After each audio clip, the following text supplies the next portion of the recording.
저는 어려서부터 산을 굉장히 좋아해서 아마도 제가 출신 지역이 이래서 그런지 몰라도 산과 굉장히 긴밀한 가운데 제가 굉장히 산을 많이 올라다녔습니다.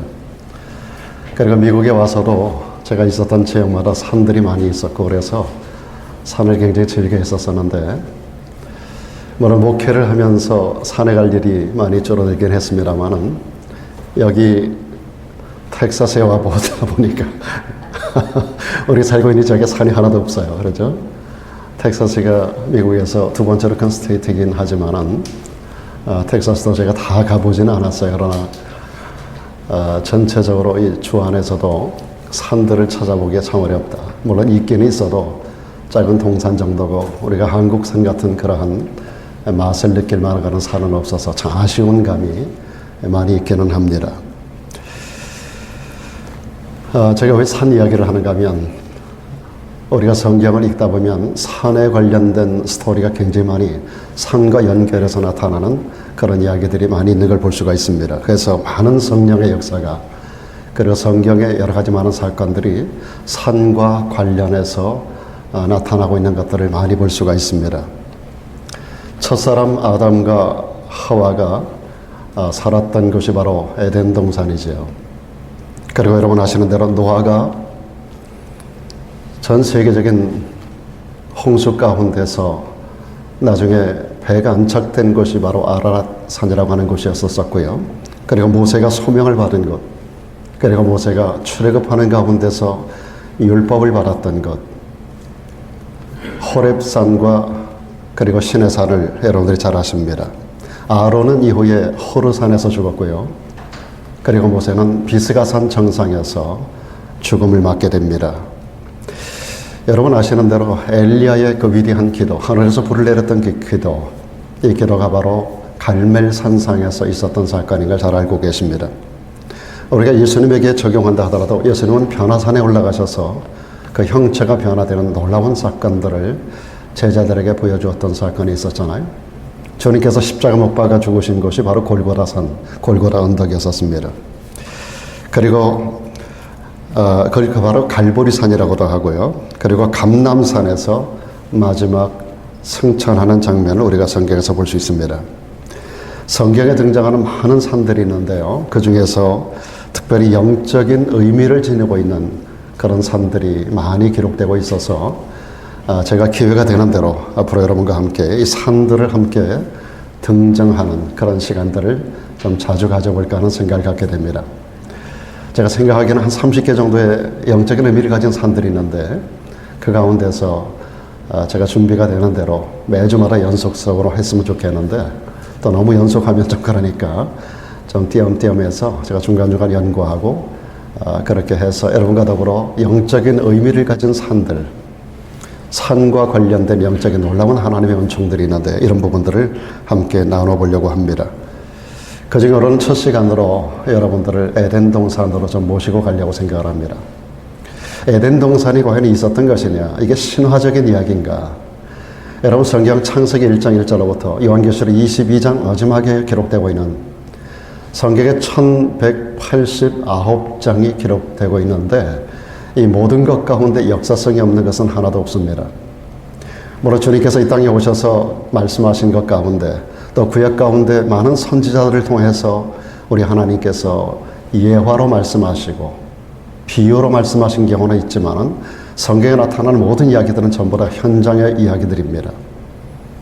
그래서 지금부터 모세가 모세 오경을 기록하잖아요. 창세기, 출애굽기, 레위기, 민수기, 신명기를 기록하던 때가 모세가 BC 1500년 전 사람이니까 3500년 전부터 사도 요한이 마지막으로 기록한 요한계시록, 사도 요한이 한 100세 정도가 돼서 기록을 했는데요. 1600년 어간에 걸쳐 기록된 이 모든 이야기들은 전부 역사성을 가지고 있습니다. 전부 현장의 이야기들을 담아내고 있습니다. 그래서 여러분들이 성경에 우화로 기록된 게 아니다. 그래서 에덴 동산이 분명히 존재하는 자리가 있었지 않았겠는가. 그래서 여러분들에게 먼저 영상을 통해서 에덴 동산이 어디쯤 되는가 하는 것을 좀 보여드리겠습니다. 학자들에 의하면 에덴 동산이 있었던 곳이 4군데 정도로 이야기하는데 아마 이 지역이 가장 근접한 지역이 아닌가 생각이 돼서 선택을 했습니다. 여러분들이 좀 보시면 좋겠어요.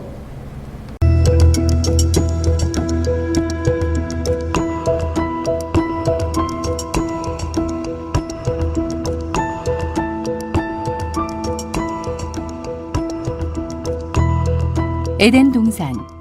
에덴 동산은 즐거움, 기쁨이라는 뜻으로 죄를 짓기 전 아담과 하와가 살았던 곳입니다. 에덴 동산에는 아름답고 먹기에도 좋은 나무들이 있었고 생명나무와 선악을 알게 하는 나무가 있었습니다.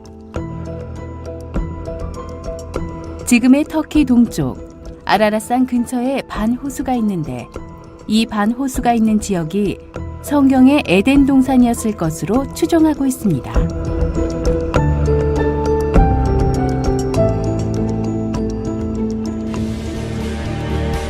창세기 4장 16절을 보면 아벨을 살해한 가인이 하나님 앞을 떠나 에덴의 동쪽 놋 땅에 거주했다고 기록되어 있는데 성경의 놋 땅이 지금의 이란이라는 것을 감안하면 에덴 동산은 이란 서쪽 터키에 있었다는 것을 알 수 있습니다.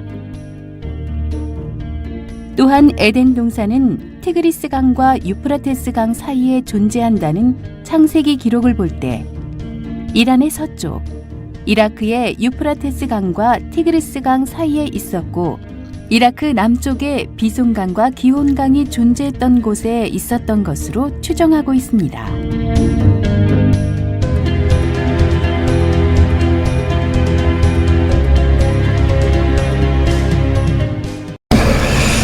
네, 여러분들이 성경에 보면 4개의 그 강이 발언하고 있는데 이 부분에 대한 부분도 오늘 여러분에게 간단히 설명을 드리겠습니다만은 노아 방주 사건이 있었을 때 전 지구적인 지구의 대변동이 일어나게 되잖아요.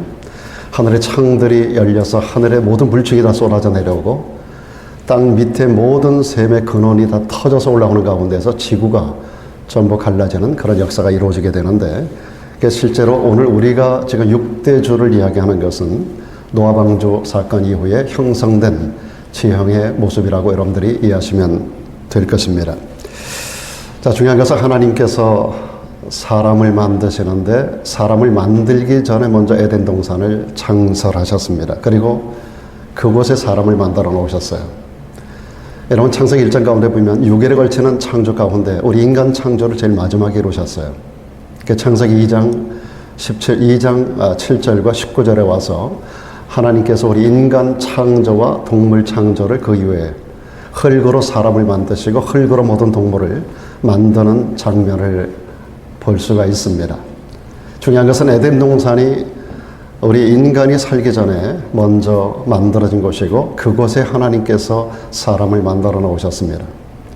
좀 여러분들이 영상을 통해서 보셨겠습니다만 에덴이라고 하는 뜻이 원래 기쁨 혹은 즐거움이라고 하는 그런 의미를 가지고 있거든요. 기쁨의 동산, 즐거움의 동산에 하나님께서 우리 인간을 만들어 놓으신 이유가 뭘까요? 우리 인간은 원래 존재할 때로부터 기쁨 가운데 즐거움 가운데 살도록 하나님이 우리 인간을 그렇게 만들어 놓으셨다라고 하는 의미인 것입니다. 여러분 일본의 한 교수가 개 한 마리를 가지고 이런 실험을 했습니다. 개를 꽁꽁 묶어놓고 우리가 사람을 마구잡이로 때릴 때 개 패듯 한다 하지 않습니까? 속된 말로 개 패듯 하는 모습으로 이 개를 꽁꽁 묶어놓고 그렇게 막 때렸다는 거예요. 그리고 나서 바짝 약이 올라 있는 이 개에게서 주사기로 그 독을 빼내는데 이 주사기로 빼낸 독을 시안이라고 부릅니다. 그리고 시안을 가지고 다른 개에게 주사했더니 그 자리에서 즉사를 하더라는 거예요. 근데 이렇게 독이 오른 한 마리 개에서 뽑은 이 시안을 가지고 몇 마리의 개를 죽일 수 있는가 하면 80마리 정도의 개를 죽일 수 있는 그런 독이 바짝 독이 오른 그런 개에게서 시안으로 그렇게 추출을 할 수가 있었다는 거죠. 참 놀라운 이야기 아닙니까? 그런데 여러분 더 놀라운 게 뭐냐 하면 사람이 독이 오르면 이 개에게서 나오는 씨앗보다 더 독한 독이 개보다 더 1.3배 정도 독한 독을 추출해낼 수 있다라고 하는 것입니다. 무슨 말인가 하면 우리 인간에게서 독이 빠져나가지 않으면 우리는 언제라도 사람을 죽일 수 있는 살인자가 될 수 있는 가능성을 가지고 있다라고 하는 그런 의미인 것입니다. 하나님은 우리의 생활이 언제나 즐겁고 기쁘게 살아가기를 원하십니다.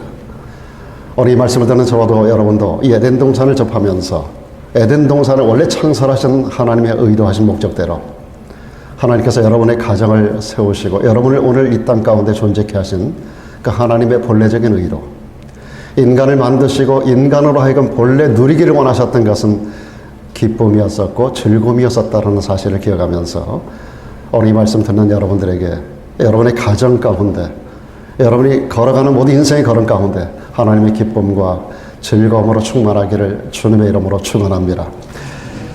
그런데 여러분, 우리 인간은 왜 이런 기쁨과 즐거움을 상실하고 살아갈까요? 여러분, 개개인의 삶을 한번 들여다보시길 바랍니다. 돌아볼 수 있으면 좋겠어요. 오늘 아침은 여러분 어떠셨습니까? 여러분의 일상의 삶은 어떠세요? 과연 여러분의 가정 안에 즐거움과 기쁨이 얼마나 충만하신지.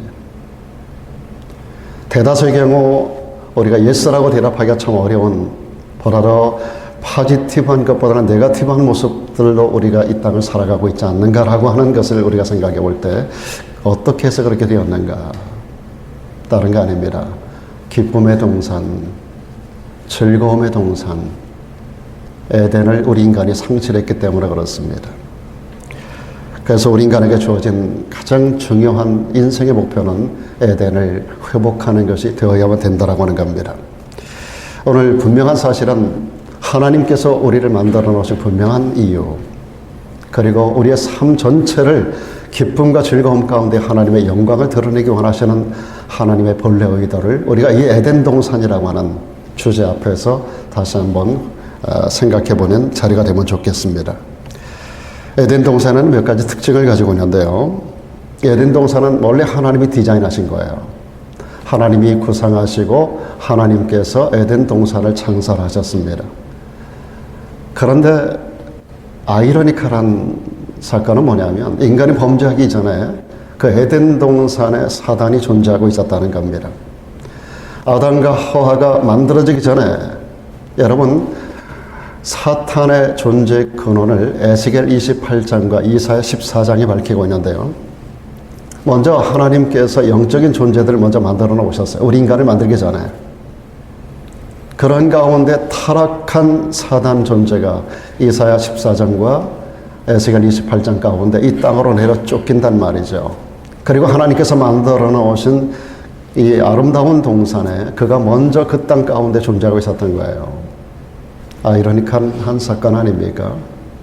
죄 없는 곳에 사단이 먼저 들어와 있었다라는 사실. 그리고 오늘 여러분 말씀 9절 가운데 보면 이 동산 안에 먹기 좋고 아름다운 그런 열매들이 마음껏 사람들이 먹을 수 있는 그런 과실나무들을 하나님께서 많이 만들어 놓으셨거든요. 그런데 동산 가운데는 생명나무도 있었고 선악을 알게 하는 나무가 함께 존재합니다. 이상하다고 생각이 되지 않습니까? 마귀도 있고 선악과도 있는 동산. 기쁨과 즐거움으로만 가득 찬 동산이어야 하는 이 에덴 동산에 마귀가 있었고 그리고 인간이 손을 대서는 안 되는, 먹어서는 안 되는, 인간이 근접해서는 안 되는, 인간을 타락시키는 선악과도 함께 있었다라고 하는 이 아이러니한 사실. 에덴 동산 한마디로 말하면 긍정과 부정을 함께 소유하고 있는 동산이었던 겁니다. 우리는 이것을 이상하게 생각하지만 거기에는 인간 창조에 대한 원리가, 하나님의 섭리가 있었다라는 사실을 우리는 발견할 수 있습니다. 하나님 우리 인간을 만드실 때 하나님의 형상대로 만들었다고 기록하고 있습니다. 우리가 우리의 모습을 따라, 우리 형상을 따라 우리가 사람을 만들자 하시고 하나님께서 성부, 성자, 성령, 엘로힘의 하나님께서 삼위 하나님이 상의하시는 가운데 인간을 만드는 장면이 창세기 기록이 되고 있습니다. 하나님의 형상을 따라 만들어진 존재. 이 형상이라고 하는 것이 이 외관상의 모습을 이야기하는 게 아닙니다. 이 형상이라고 하는 것을 설명하는데 여러 가지 중요한 5가지 해석이 있는데 그 중에 첫째 해석이 뭐냐면 자유의지라고 하는 의미가 있습니다. 하나님은 우리 인간을 만드실 때 자유의지를 가진 존재로 만들었어요. 자유의지라고 하는 것은 내가 무엇을 선택할 수 있는 권리, 의무가 아닌 그런 권리가 우리 인간에게 주어졌다는 겁니다. 무엇을 해도 되고 안 해도 되고 먹어도 되고 먹지 않아도 되고 이런 자유 선택의 의지를 하나님께서 우리 인간에게 허락하신 것이 바로 하나님의 형상대로 만들어졌다라고 하는 그 의미인 것입니다. 무엇을 할 수도 있고 안 할 수도 있는 존재, 선택의 자유의지를 가지고 있는 존재, 다시 말하면 인간에게 순종성도 주셨고 불순종성도 주셨다라고 하는 것입니다.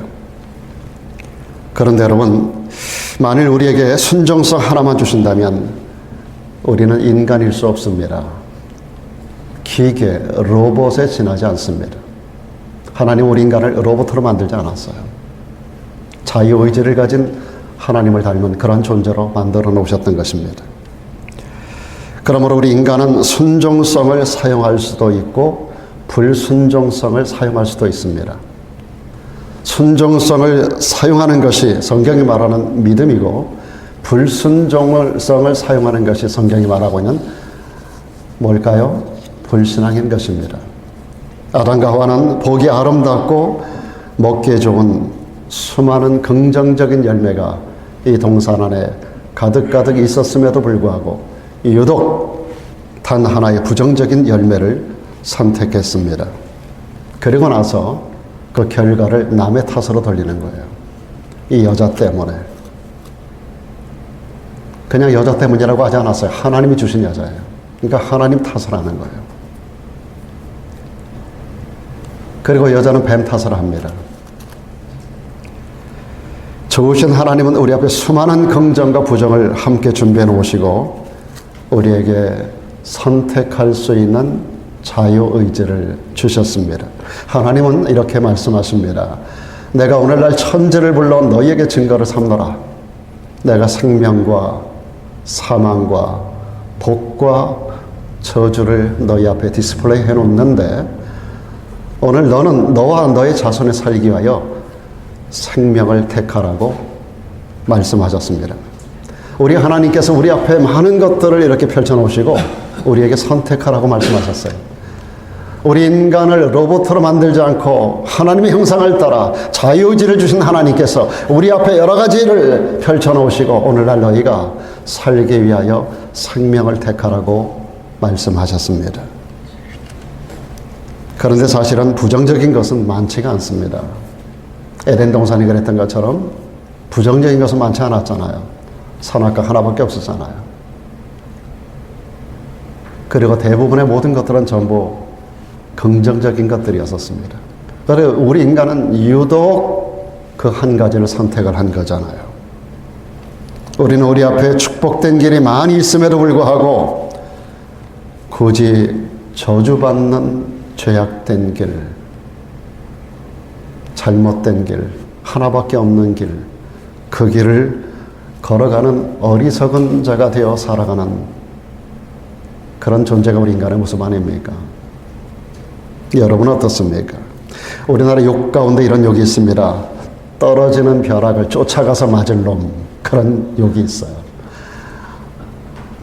어제 우리 집에 있는 아이들이 천둥 번개에 대해서 질문을 하더라고요. 그래서 우리가 설명해 주는 것보다 영상을 보여주는 게 좋겠다 해서 유튜브 영상을 보여주고, 그래서 천둥이 어떻게 만들어지고 거기서 벼락이 어떻게 때리고 이런 부분들을 저기 이렇게 학습하는 그런 시간을 가졌는데, 그걸 보면서 이 욕이 생각이 나더라고요. 떨어지는 뭐예요? 벼락을 쫓아가서 맞고 죽을 놈.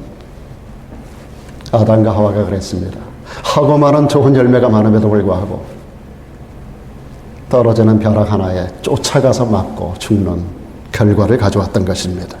지금도 수많은 세상 사람들이 생명의 길, 복된 길을 일부러 택하지 않습니다. 그리고 사망의 길, 저주의 길을 택해서 바로 그 길을 걸어가고 있습니다. 여러분들은 어떠십니까?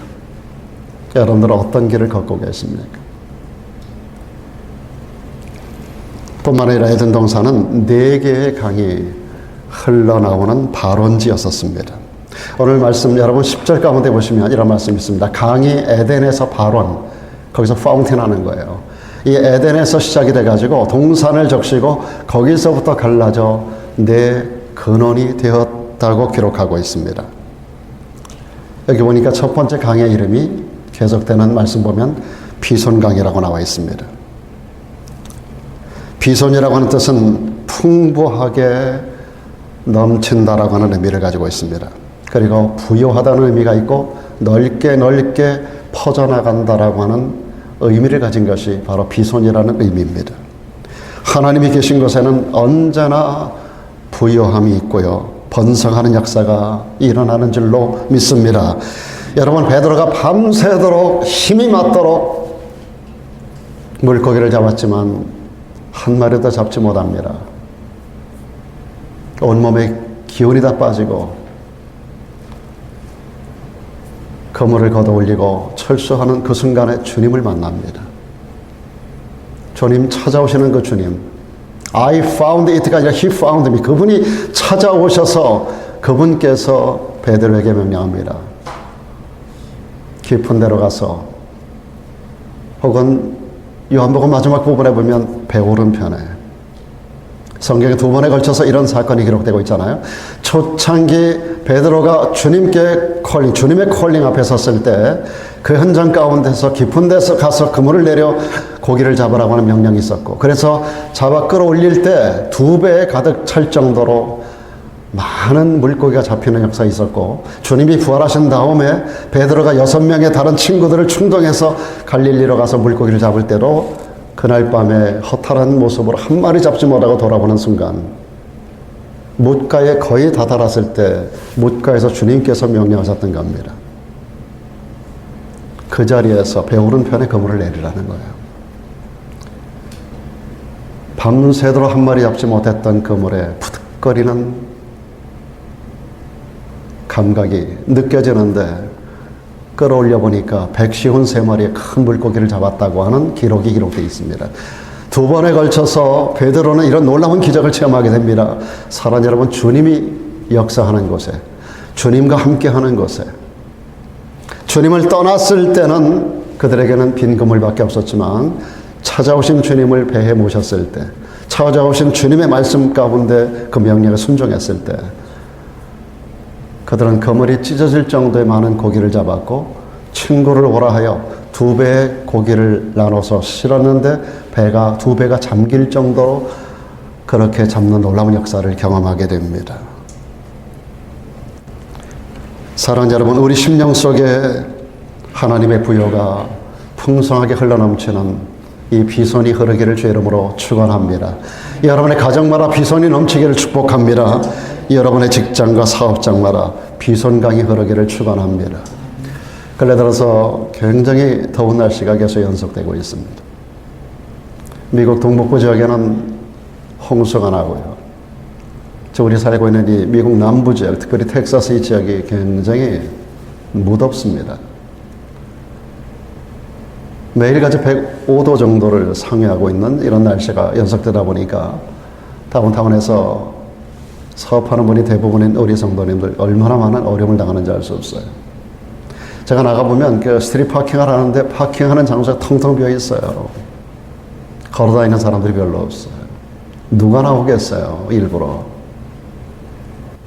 그러나 여러분, 그 현장마다 이삭이 그랄 땅에서 농사하여 그해 100배의 결실을 얻었던 것처럼 이삭이 가는 곳은 언제나 예배 중심이었고, 이삭이 가는 곳은 언제나 하나님과 동행하는 자리였었기에 그랄에 사는 또 다른 모든 사람보다 100배 결실을 거두는, 그래서 여러분 성경 가운데 보면 그 허망한 상황 속에서, 그 척박한 땅에서 흉년이 연상되는 그 현장 가운데서 거기 기록되고 있는 것이 이삭이 거부가 되었다고 기록하고 있어요. 성경에 나오는 3대 거부가 있어요. 그 중에 하나가 이삭이에요. 이삭의 아들 야곱이 또 그 외삼촌 라반의 집에서 10번이나 품삯을 변역하는 라반의 그 교묘한 꼼수 가운데서도 하나님이 비상하게 야곱을 축복하는 장면을 여러분 잘 아시잖아요. 그 현장 가운데서 야곱이 거부가 되어 나오는 현장을 여러분 봅니다. 여러분, 우리가 어느 곳에 있든지 간에, 우리가 어떤 상황 가운데 놓여 있다 하더라도, 우리의 삶이 아무리 힘든 삶의 현장을 걸어간다 하더라도 거기에 하나님이 함께 하시며 거기에 비손의 부요가 넘치게 될 줄로 믿습니다. 여러분에게 비손의 부욕해 하는 그런 강이 흘러 여러분의 가정에, 사업장마다, 여러분의 인생의 경륜 가운데 흘러넘치는 역사가 일어나기를 축복합니다. 하나님을 모시고 사는 사람들에게는 언제나 비손강이 흐르게 되어 있습니다. 여러분, 야곱을 보세요. 그의 아들 조셉이 애굽으로 팔려갔습니다마는 알지 못하는 가운데서 그리고 13년이 지나고 나서 요셉은 애굽의 총리가 됩니다. 7년 풍작을 거두고 그리고 흉년 7년 차에 2년 차 되었을 때 그는 그 형제를 만납니다. 그의 나이 39살에 형제들을 만나요. 2차에 걸친 왕복 가운데서 결국은 그의 아버지를 모시고 옵니다. 그러니까 흉년 2, 3년 차 되었을 때 아버지를 가나안 땅에서 모시고 와요. 그리고 잃어버린 17년 동안을 그 아버지를 복양을 합니다. 17년 동안 고통 가운데 있었던 그가 17년, 그가 아버지를 130세 모시고 와서 147세에 돌아가실 때까지 그 눈을 감겨드리거든요, 요셉이. 그리고 시신을 가나안 땅에 와서 장사 지내주는 장면이 창세기 50장 마지막 장 아닙니까? 자, 그런 가운데서 여러분, 성경의 3대 거부 중에 한 사람, 여러분, 부자가 망해도 몇 년 먹을 건 있다 그러잖아요. 그런데 이때 당시에 근동 아시아 지역이 흉년이 얼마나 무서웠었으면 2년 차가 되었을 때 당대의 최고의 거부였던 야곱이 먹을 게 다 떨어진 거예요. 거지꼴이 된 거예요.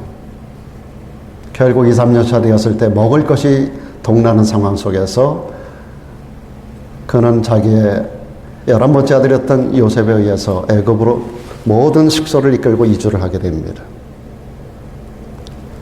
130세 그가 바로 앞에 섭니다.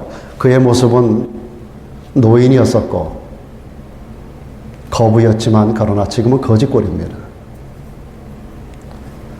당대 세계를 덮는 지붕이라는 의미를 가진 파라오 앞에, 세계 최고의 권세를 가진 파라오 앞에 그가 무릎을 꿇습니다. 자기 아들에 의해서 바로 앞에 인도함을 받아요. 그대 연세가 얼마냐? 130이라는 이야기를 합니다. 내 나그네 길의 인생길이 130이고 험악한 세월을 살았다고 이야기합니다. 그것이 그의 현주소에 썼어요. 130된 노인이고 험악한 모습의 몰골을 가진 그의 모습이 바로 앞에 섰습니다. 세계 최강의 권세를 가진 바로 앞에. 근데 여러분, 그 내용을 자세히 보면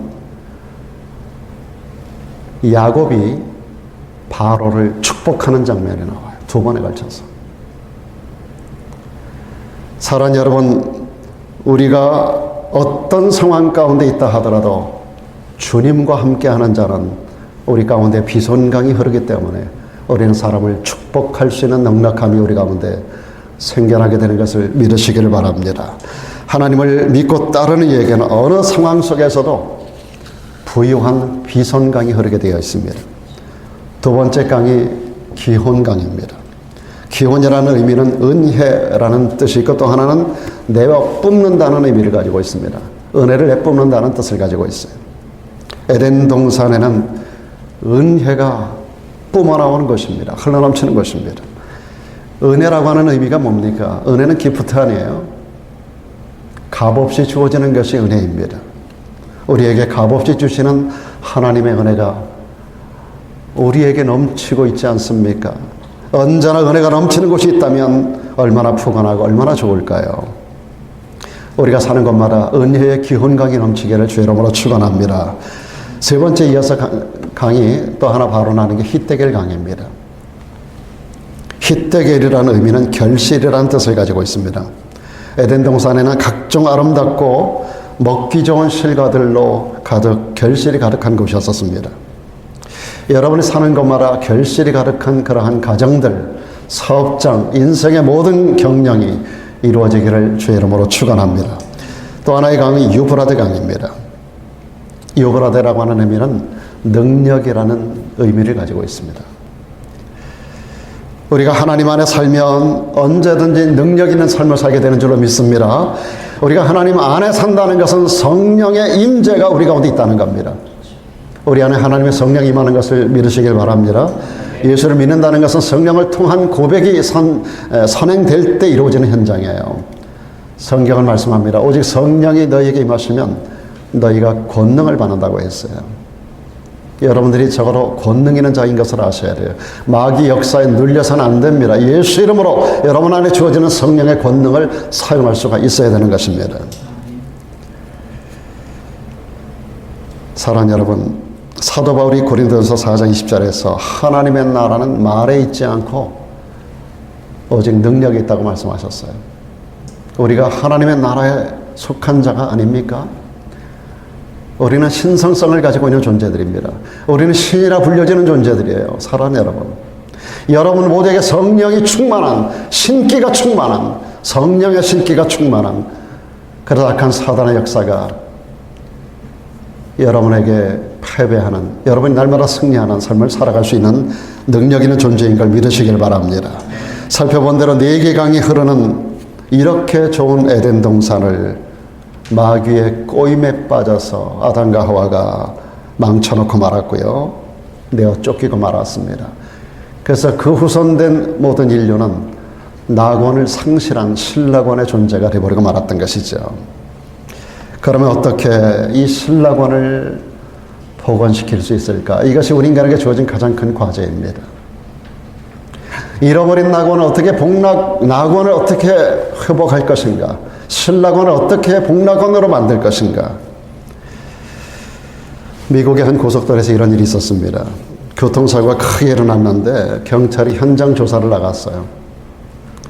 교통사고가 너무 크게 일어나가지고 그 안에 4명이 타고 있었는데 젊은 엄마, 아빠, 그리고 어린 아이, 아들, 딸 이렇게 해서 4명이 타고 있었는데 한 번에 다 죽었어요. 현장 조사할 수 있는 방법이 없는 거예요. 어떻게 해서 이런 큰 교통사고가 일어났는가. 그런데 그 안에는 원숭이 한 마리가 있었던 거예요. 원숭이. 근데 이 원숭이는 죽지 않고 살아 있었어요. 그래서 경찰이 손짓 발짓 다 해가면서 어떻게 그 아빠에 대해서 이 사람이 어떤 형상, 어떤 모습으로 있었는가를 물어보니까 이 원숭이가 마시는 흉내를 내는 거예요. 술을 마시고 운전을 한 것을 마시고.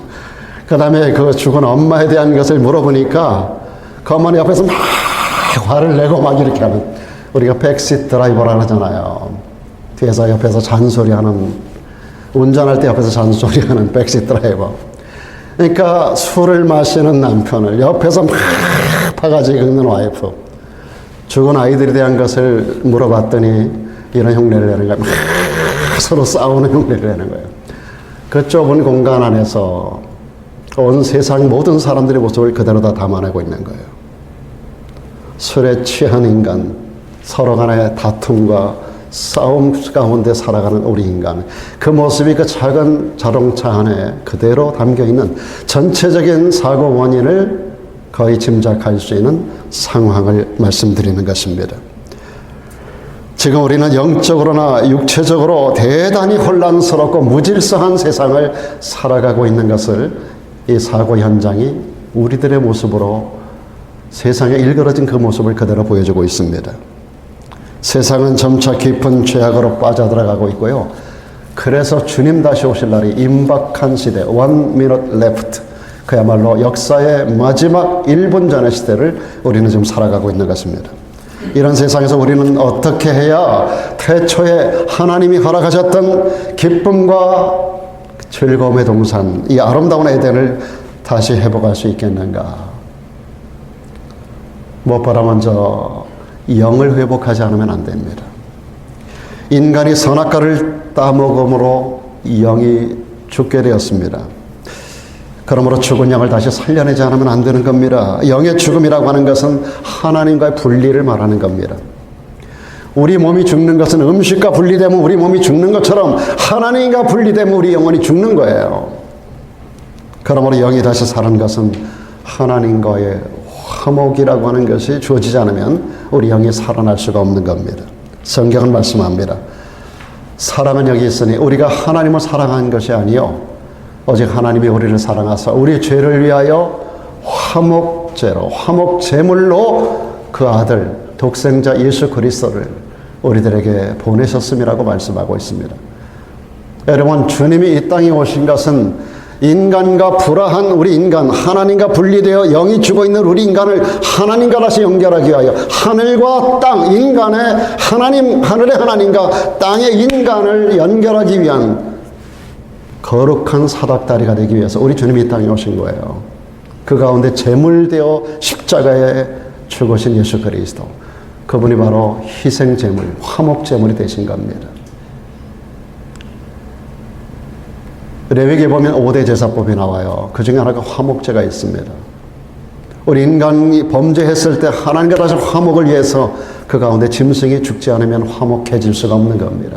사랑하는 여러분, 오늘 저도 여러분도 자연인의 상태는 하나님과 분리된 영적으로 죽은 상태로 태어나는 거예요. 그가 세상에 뉴본 베이비가 됐든 배 안에 태아가 됐든 어떤 사람이든 전부 하나님과 분리된 상태로 세상에 존재하는 거예요. 어린아이들은 몇 살까지, 여러분 어린아이들은 제가 엊그전에도 인천에 어느 큰 교회 목사님 설교하는 걸 들어보니까 어린아이는 다 천국 간다고 가르치는 잘못된 교리를 가르치는 목사님이 있더라고요. 근데 많은 목사님들이 그렇게 가르쳐요. 성경은 모든 사람이 죄를 범하였음에 하나님의 영광에 이르지 못하는 존재로 규정짓고 있습니다. 로마서 3장 23절이 분명히 말하고 있어요. 어린아이는 죽으면 천국 가면 도대체 몇 살부터 지옥 간다는 얘기입니까? 어린아이가 점점 나이가 들어서 어른이 되잖아요. 그럼 몇 살이 기준이 돼가지고 이 사람은 지옥 가고 이 사람은 천국 가는 거예요? 여러분, 성경을 그렇게 자의적으로 인간적으로 사람의 귀를 즐겁게 하기 위해서 풀어내면 안 되는 거예요. 모든 사람 안에는 태아까지 다 포함되는 거예요. 모든 사람이 죄를 범하였으며, 여러분, 인류는 아담의 허리에서 나오고 모든 아담의 허리에서 나오는 모든 존재는 아담의 죄를 그대로 가지고 나오는 거예요. 어떻게 어린아이는 천국 간다고 가르칩니까? 말도 안 되는 이야기를 해요. 오늘 끝부분에서 그 부분을 간단하게 제가 성경 구절에서 간단히 터치를 하겠습니다만은, 중요한 사실은 여러분, 화목제 대신 예수 그리스도를 통하지 않으면, 하늘과 땅의 다리 대신 예수 그리스도를 통하여 올라가지 않으면 우리는 하나님께 이를 수가 없어요. 분명히 성경은 말씀합니다. 내가 곧 길이요, I am the way, 유일한 길이에요. 진리요 생명이니 나로 말미암지 않고는 아버지께로 올 자가 없다고 분명히 말씀하셨어요. 성경에 이런 원칙적인 진리를 인간의 생각으로 재단하고 사람에게 듣기 좋게 설명하고 하는 것이 목사가 되어서는 안 되는 거예요. 성경은 1점도 1획도 파기되거나 변경해서 사람의 마음대로 성경을 마음대로 가감해서는 안 됩니다. 요한계시록 22장 마지막 부분에 분명히 말씀하셨어요. 이 예언의 말씀에서 조금이라도 더하면 성경에 기록된 재앙을 그들에게 더한다 그랬어요. 이 예언의 말씀에서 제하여 버리면 성경에 기록된 천국 새 예루살렘에 들어가는 것을 제하겠다고 말씀하셨어요. 성경 말씀 그대로, 우리는 바이블 빌리버가 되고 말씀 그대로를 믿어야지 인간의 생각으로 성경 말씀, 하나님의 말씀을 재단하고 그렇게 해서는 안 되는 거예요. 중요한 사실은 화목제 대신 예수 그리스도를 통하지 않으면, 나로 말미암지 않고는, 성경은 분명히 말씀하십니다. 주님은 분명히 말씀하셨어요. 나로 말미암지 않고, 내가 곧 길이야, 유일한 길이야. 나를 통하지 않고서는 아버지께로 갈 자가 없어. 그리고 나를 통하는 방법은 내가 죽는 희생제물, 화목제물 되는 나를 너희가 믿음으로 받아들이지면 안 된다라고 하는 것을 분명히 주님 명시하셨습니다. 성경은 또 이렇게 계속 말씀합니다. 사도 바울을 통해서 우리가 원수되었을 때, 하나님과 원수되었을 때 그 아들의 죽으심으로 말미암아 하나님으로 더불어 비로소 화목이 된다는 겁니다. 화목된 자로서는 더욱 그의 살아심을 인하여 그 화목의 제물 되신 그분의 그 사건을 믿음으로 말미암아 우리에게 하나님께서 구원을 주신다는 것입니다. 하나님과의 화목을 위해서 이 땅에 오셔서 십자가 지심으로 화목 제물 되신 예수 그리스도, 우리가 예수 그리스도의 십자가와 부활을 믿을 때 하나님과 화목되고 우리 영이 죽은 자의 자리에서 살아나는 역사가 일어나는 줄로 믿습니다. 그게 구원이고 그것이 성경이 말하는 에덴의 회복입니다. 둘째로, 에덴을 회복하려면 죄를 버려야 합니다. 죄 없는 에덴 동산에 악이 들어왔어요. 그래서 선악이 섞이게 됐습니다. 그러므로 악을 제거하지 않으면 에덴이 회복될 수가 없는 겁니다. 그래서 침례 요한이, 그리고 예수님께서 이 땅에 오셔서 하늘나라를 선포하시면서 말씀합니다. 제일 먼저 뭐라 말씀하셨어요? 회개하라, 천국이 가까웠느니라. 이게 복음의 제1성이에요. 회개하라, 천국이 가까웠느니라. 요한이 침례터에서 말씀하고 주님께서 공생애를 시작하며 제일 먼저 외친 말씀이 회개하라, 천국이 가까웠느니라입니다. 죄와 연합되면 신락원이 되고 죄를 분리해내면 복락원이 이루어지는 것입니다. 그 죄와 악은 오직 예수의 피로만 제거가 가능한 줄로 믿습니다. 오직 예수의 피로만, 그 피가 이 죄를 제거하는 능력을 가지고 있어요. 인간의 도덕으로, 어떤 종교로, 인간의 어떤 교육으로, 어떤 방법으로 이 죄가 사라질 수 없어요. 아무리 좋은 세제를 써도 여러분, 인간의 죄는 사라지지 않습니다. 오직 예수의 피가 발려질 때 그 죄가 사라지는 줄로 믿습니다. 그 피의 능력이 있는 것입니다. 셋째로, 에덴을 회복하려면 기쁨과 즐거움의 생활을 해야만 합니다. 에덴이라는 뜻이 기쁨과 즐거움이라는 의미를 가지고 있기 때문에 그렇습니다.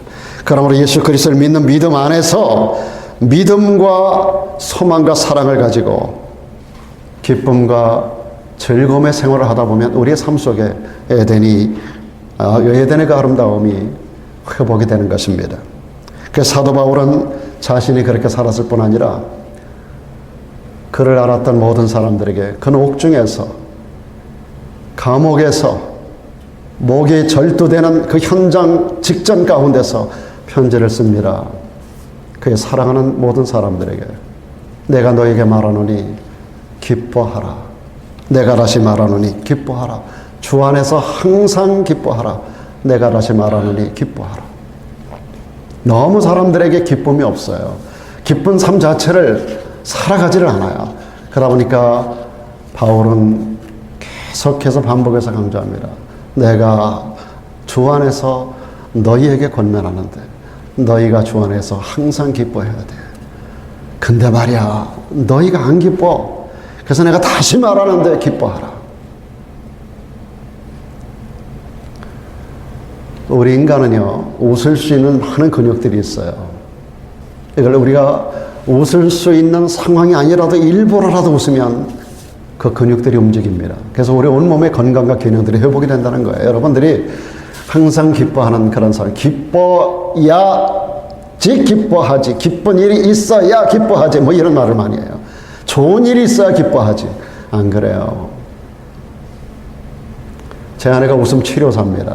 그 교육받으러 갔을 때 얘기하는 거 들어보니까 웃는 것이 말이죠, 내가 만들어낼 수 있어요. 많이 웃을 수 있어요. 여러분들이 스스로 자꾸 웃어보세요. 자꾸 기뻐해보세요. 우리 안의 기쁨이 내 안에서 나도 모르게 파운틴하는 것을 느끼게 될 것입니다. 마지막으로 에덴을 회복시키려면 아까 말씀드린 대로 어린아이 같아야 합니다. 주님이 분명히 말씀하셨어요. 진실로 너희에게 이르노니 너희가 돌이켜 어린아이들과 같이 되지 아니하면 결단코 천국에 들어가지 못하리라. 이 말씀을 자의적으로 많은 목사님들이 그렇게 해석해, 어린아이들은 천국 간다고 말씀하지 않았느냐 이렇게 말하는 거예요. 어린아이들은 천국 가니까 어린아이들 같이 돼서 너희도 천국 가야 된다라고 말하지 않았느냐 이렇게 말하는 분들이 많아요. 근데 여기 분명히 이 구조가 그렇습니다. 어린아이들이라고 안 했어요. 어린아이들이 천국에 간다고 말한 게 아니에요. 어린아이에 같이 되어야 된다는 거예요. 어린아이의 특징을 우리 삶에 이루지 않으면 안 된다고 말씀하신 것이지 어린아이가 간다고 말하지 않았어요. 어린아이는 몇 가지 특징을 가지고 아주 단순해요. 순수합니다. 복잡하지 않아요. 아이들은요, 때가 묻지 않았습니다. 그냥 백지장이에요. 그리는 대로 만들어져요. 또 아이들은요, 절대로 교만하지 않습니다. 어른들은 얼마나 교만한지 몰라요. 근데 아이들은요, 겸손합니다. 아이들은요, 가르치기가 참 쉽습니다.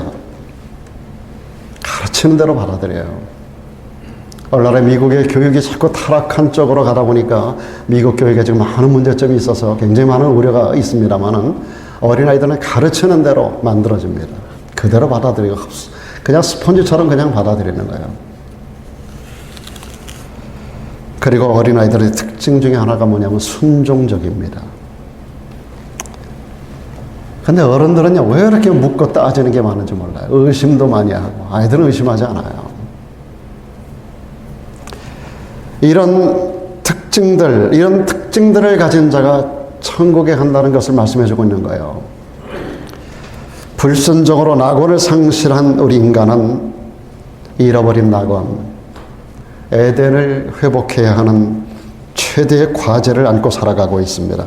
이 과제를 해결하기 위해서 오늘 여러분에게 몇 가지 말씀을 드렸습니다.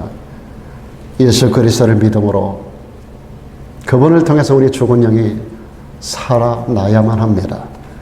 그리고 늘 죄를 멀리하고 주 안에서 항상 기뻐하고 즐거워하는 삶을 살아가셔야 됩니다. 그리고 언제나 하나님 앞에 서서 우리는 어린아이 같은 특성을 가지고 이 땅을 살아가야 합니다. 남이 우리를 조롱하여도 우리는 말씀의 원리대로 우리 인생을 그 위에 건설해가는, 그래서 우리 인생 가운데 우리가 이 땅을 살아가는 동안에도 우리는 에덴을 회복하고, 그래서 기쁨과 즐거움이 우리 삶에 넘쳐나고